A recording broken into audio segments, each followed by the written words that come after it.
Ayan, for the first time po, ang Barangay Iguana ng Media Affairs. Sa kada barangay. Ako lang ang project Ayan. ko tayo hinunita. President po ang Concepcion Grande Senior Organization. Kumuha ako ng sedula bago.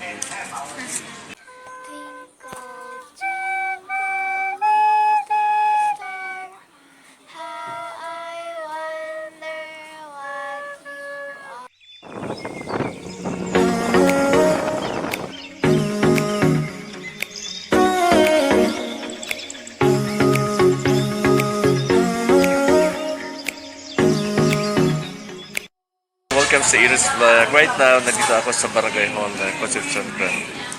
Kumuha ako ng sedula bago. Late na nga eh, after Valentine ako nagkakuha. Kailangan natin yan para mayroong kita ang barangay. Oh, di ba? Sa barangay umaasa ang government. Ay, siya na po.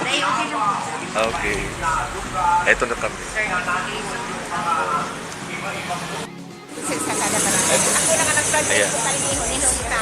President po ang Concepcion Grande Senior Organization. Si Ma'am, Ha?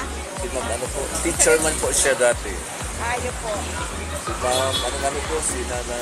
Ako po. Maaari sa Luxembourg po. Presidente sa senior citizen. Ako may profession man ako, kaya lang dahil ko napigaan ako ako pera ng profession. So, dahil naman nag-aaral. Original po niyang ano ini yung project. Mayong Kaaro. Eh po. Ano ko lang gusto kayo mga senior citizens na dapat kung nagpapainsinda ng annual dose, hindi nagtatawag kami resibo. Ang resibo dapat sa rayon. Sa rayon hindi ang resibo, dahil pag-akon, dahil pagpabayaan, kung ano lang, karo basura, o kurumoso niya akon. Pahalagahan, dahil yan resibo ko yan, may kalibay po yan. Food box. Food bags. Wow. Resibo sa food bags. O yan, tama ka. Resibo, ano, food box sa resibo. Ay, sige po. Ayan po ang mga member kang ano. Mga official pa pala. Kaya nanis namin na hindi ko mataligay si Manay Glo Cabrado. Ayun. Ay, siglo. Sige po. Nag-duty. Ha? Zone 7 po siya. Ayan po. Nakabisita kayo ko sa barangay. Tanago akong sedula.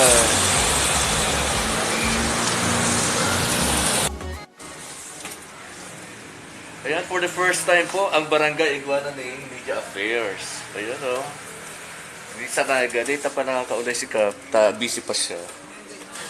Oh, may kaulay po siya. Kaya later on na lang, maka-apply kita sa Media Affairs. Bye-bye, nanay. Ayan po. Ayan, salamat po.